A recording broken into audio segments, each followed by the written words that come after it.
Foi, amour, espérance. C'est la division naturelle qu'on trouve dans la lettre aux Thessaloniciens.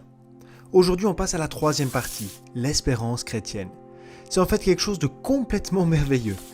Mais ça se passera comment exactement ? Une petite incertitude a provoqué une légère confusion chez les Thessaloniciens. Dans notre dernière vidéo, on a vu que l'apôtre Paul était resté environ 3 semaines à Thessalonique et qu'il s'adressait à des croyants jeunes dans leur foi sur un sujet très important, la seconde venue de Jésus-Christ. Et les Thessaloniciens espéraient vraiment que Jésus revienne, on peut bien le comprendre. Ils étaient persécutés pour leur foi. Mais alors qu'ils pensaient à la seconde venue, ils se sont posé une question. Qu'est-ce qui se passera pour ceux qui sont déjà morts ? Bah oui, certains chrétiens étaient déjà décédés et les Thessaloniciens voulaient savoir ce qu'il allait se passer exactement pour ces personnes. Ils sont perdus ? Ils vont au ciel ? Et c'est pour ça que l'apôtre Paul décrit par écrit ce que sera la seconde venue du Seigneur. Et il le fait de façon pratique. C'est pour ça qu'on en tire aussi profit. En fait, le chapitre 4 est l'un des passages bibliques les plus importants sur le sujet. Paul le décrit comme une révélation. Ça veut dire que, les gars, il y a des nouvelles. Et c'est quelque chose de paulinien. C'est-à-dire quelque chose que Dieu lui-même a révélé spécialement à Paul. Exactement comme l'enseignement selon lequel les chrétiens ont une nouvelle position en Christ. Et cette relation étroite avec le Seigneur est également au centre de ce chapitre. Tout se résume à cette affirmation. Ainsi, nous serons toujours avec le Seigneur. Et cette dernière étape devrait être un encouragement pour les Thessaloniciens. D'accord, mais comment l'apôtre aborde-t-il le sujet ? Il parle de la sainteté, de l'amour et de l'enlèvement. Ou reformulé simplement et en accord avec l'idée de base de Paul, on pourrait dire vivre comme le Christ, aimer comme le Christ, et puis dire adieu à ce monde comme Jésus-Christ. Ok, pourquoi est-ce que l'apôtre commence par la sainteté ? Parce que c'est la condition préalable à la connaissance. Le roi Salomon a écrit « La crainte de l'Éternel est le commencement de la connaissance ». Et ça s'applique aussi à la connaissance prophétique. On peut le voir dans le dernier chapitre du livre de Daniel. Daniel dit clairement que la connaissance prophétique est directement liée à la sanctification personnelle. Pourquoi ? Parce que si tu étudies la prophétie sans sanctification, sans la crainte du Seigneur, tu tires des conclusions rationnelles, froides, ou tu cherches juste des sensations. Et les deux ne sont pas exactement ce que l'on pourrait appeler l'approche la plus correcte. Alors, sainteté, vie comme Jésus, concrètement ça signifie tenir ton corps sous contrôle, surtout en termes de sexualité. Il est dit aux Thessaloniciens de s'abstenir de la fornication, en grec, pornéa. On dirait que la pornéa est un vieux problème.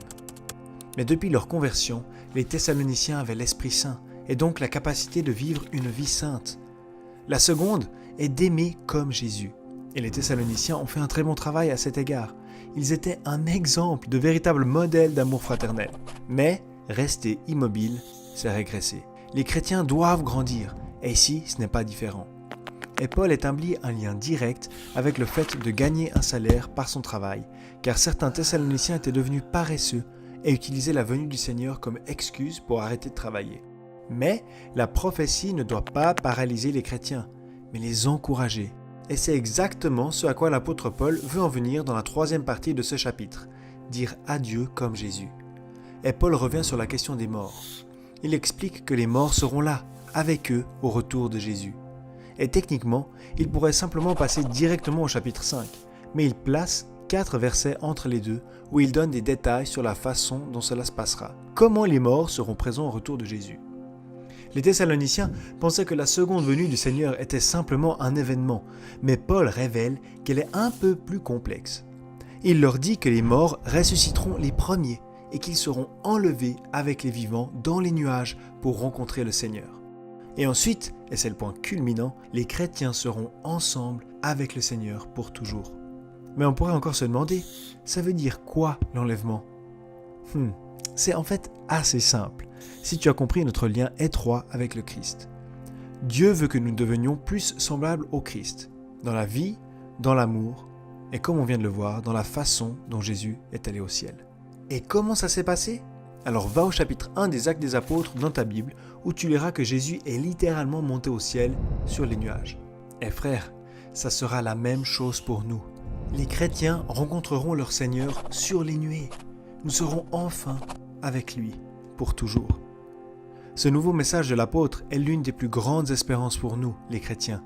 Il doit aussi nous amener à nous encourager les uns les autres. Après avoir clarifié ce point, Paul parle du jour du Seigneur. La Bible dit que les non-croyants seront complètement surpris par ce jour, mais les croyants doivent veiller. Ça correspond également à ce que Daniel dit au chapitre 12. Et pourquoi est-ce qu'il mentionne ça? Parce que les Thessaloniciens avaient peur d'être déjà dans les tribulations. Mais l'apôtre leur montre tout d'abord, à travers le chapitre 4, qu'ils ne seront même pas sur la terre à ce moment-là, et ensuite qu'ils ont été sauvés afin d'échapper à la colère à venir. Enfin, comme il le fait souvent, Paul termine sa lettre par des demandes très pratiques pour le temps qu'il reste jusqu'à ce que le Seigneur Jésus revienne. Il exhorte les Thessaloniciens à reconnaître et à honorer ceux qui les dirigent et les guident, même s'ils les réprimandent. Et ils devraient continuer à vivre dans la crainte du Seigneur en devenant plus saints jour après jour jusqu'à ce que Jésus-Christ revienne. Et devenir plus saints, c'est aussi ce que nous sommes appelés à faire aujourd'hui. Mais comment fonctionne exactement le processus de sanctification? Si tu veux en savoir plus sur le sujet, regarde cette vidéo qui te donnera un bon aperçu en seulement 8 minutes.